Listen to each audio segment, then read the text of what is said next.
এবারে 1 নম্বর ওয়ার্ড থেকে শাহের বানু এবং এটা বিএনপি কলোনি থেকে আসছে নূর ইসলাম, ফজলুর রহমান, মমিন, এই লোকটা আমার ভালো যাচ্ছে কেন? Ward number 7। এ বাবা সবাইকে তুমি একটু ধরতে দাও। এই জন্য আপনি সিলেবাস আপনি পিছনে কেন? Fazlur Rahman ward number 9। ভাই কয়েকটা দিয়ে চলে যাবে, সারাদিন টাকা পাবেন। এখন তো ওইভাবে দিবে না ওখানে। ওখানে আমি যাই নূর এটাই নেই জেলায় কতগুলো যাচ্ছে। আপনারা এর মধ্যে আমাদের মাননীয় প্রধানমন্ত্রী ফ্যামিলি কার্ড উদ্বোধন করেছে। লালমনিরহাট অন্তর্ভুক্ত ছিল না সেদিন। অল্প সময়ের ভিতরে এই উপজেলাটাকে আমি অন্তর্ভুক্ত করে দিব। ধৈর্য ধরতে হবে।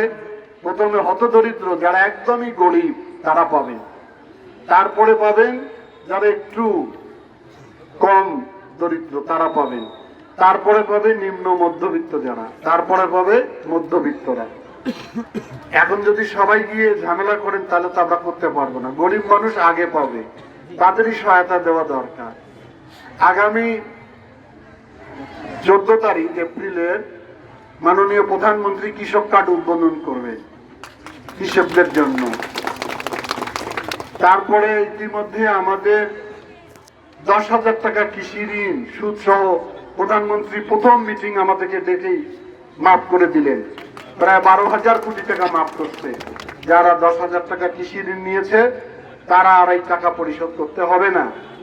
তারপরে ঈদ উপলক্ষে আমাদের মসজিদের খতিব, মুয়াজ্জিন এবং খাদেম, তারপরে মন্দিরের পুরোহিত, গির্জার সবাইকে উনি সম্মানী দিচ্ছেন। এখনো সব মসজিদকে আমরা অন্তর্ভুক্ত করতে পারি নাই। মসজিদের ইমাম সাহেব পাবে 5,000 টাকা, মুয়াজ্জিন সাহেব পাবে 3,000 টাকা, তারপরে যিনি খাদেম উনি পাবে 2,000 টাকা। এটা কোনো সরকার কোনোদিন এটা দেয়নি। নির্বাচনের আগে ফ্যামিলি কার্ড নিয়ে অনেক কথা বলেছে, অনেক দল বলছে, যেটা বলার জন্য উনি বলতেছেন। প্রধানমন্ত্রী কিভাবে চলেন, কিভাবে কথা বলেন, উনি মিটিং এ প্রায় দিন বলেন যে আমি যা যা প্রতিশ্রুতি দিয়েছি 5 বছরে আমি ইনশাল্লাহ সব প্রতিশ্রুতি পালন করব। ইনশাল্লাহ আজকে আমি একটু পরেই কুলাঘাটে যাব খাল কাটতে। এটা জিয়াউর রহমানের কর্মসূচি ছিল। খাল কেটে কি হবে? খাল কাটলে বর্ষাকালে তো পানি থাকে, শুকনো মৌসুমে পানি থাকে না, কৃষকরা পানি পায় না। ওই খাল থেকে পানি দেয়া হবে কৃষি কাজের জন্য এবং ওখানে মাছ চাষ করা হবে। খালের 2 ধারে গাছ লাগাবো আমরা। আমরা যারা হতদরিদ্র গরিব লোক আছে তাদেরকে আমরা একটা অংশ ভাগ করে দিব যে 1 মাইল তোমরা 10 জন মহিলা পুরুষ এটা দেখশন করবা। এটার যে উপকার হবে, এটার যে লভ্যাংশ হবে সেটা তারা সমানভাবে ভাগ করে নেবে। সামাজিক বন্ধনের মধ্যে আমরা রাখতে চাই। এরকম একের পর এক কাজ করতেছি। আমাদের 20,000 কিলোমিটার খাল খনন করব 5 বছরে, 25,000 কোটি গাছ লাগাবো আমরা। এগুলো হলো মানুষের সামাজিক সেফটিনেসের জন্য প্রোগ্রামগুলো। আর আমার মন্ত্রণালয় তো বোঝেনি, যেখানে দুর্যোগ সেখানে আমরা, বাড়িতে আগুন লাগলে আমরা, রোড অ্যাক্সিডেন্ট হলে আমরা, প্রাকৃতিক দুর্যোগ, মানবিক দুর্যোগ এবং আবহাওয়াজনিত যত ধরনের দুর্যোগ হবে সবগুলো আমরা করব। এখন এই যে বজ্রপাত শুরু হবে কয়দিন পর, সবাই সাবধান থাকবে।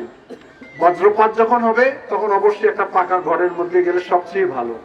আর নেহাতে যদি যেতে না পারেন তাহলে গাছের বড় গাছের নিচে দাঁড়াবেন না, লাইট পোস্টের মাঝে দাঁড়াবেন না, ফাঁকা জায়গায় শুয়ে থাকবেন। এগুলো মনে রাখতে হবে। এগুলো আমরা ট্রেনিং করব যাতে মানুষের জানমালের ক্ষতি কম হয়। এই যে এখন ঝড় বৃষ্টি শুরু হয়ে গেছে, কোনো কোনো জেলায় ব্যাপক শিলাবৃষ্টি হয়েছে, সেগুলো আমরা খোঁজ রাখতেছি। এবারও আলুতে অনেক জায়গায় বৃষ্টি হয়ে আলু পানিতে ডুবে গেছে, সেগুলো নিয়ে গতকালকে ক্যাবিনেটে আমরা কথা বলেছি। এগুলো হলো মানুষের সাময়িক সমস্যা, এগুলোর জন্য আমরা আছি। কিন্তু লালমনিরহাটের যে দীর্ঘ 17 বছর কোনো কাজ নেই, এইটা একটা মডেল হাই স্কুল, সরকারি হাই স্কুল। আমার আব্বা এই স্কুলে পড়ছে ব্রিটিশ আমলে। এই স্কুল থেকে বাংলাদেশ, ভারত যখন ছিল না, বাংলাদেশ ছিল না, তখন এই স্কুল থেকে প্রথম ফার্স্ট ডিভিশনে পাশ করছে আমার আব্বা। আর অথচ এই স্কুলে ছেলেমেয়েরা 7 সাবজেক্টে ফেল করে। এখন কত লজ্জা লাগে আমার। আমার 2 ভাই এখান থেকে স্টার্ন করছে, বড় 2 ভাই। এখন কি স্কুলের পজিশন হয়েছে, একটা বিল্ডিং হয়নি, দেখেন কি অবস্থা। তো এগুলোকে আমাকে ঠিক করতে হবে, লালমনিরহাটকে আলোকিত করতে হবে। লালমনিরহাটের অনেক কাজ, বড় বড় কাজ করবো ইনশাল্লাহ, সবাই ধৈর্য ধরবেন।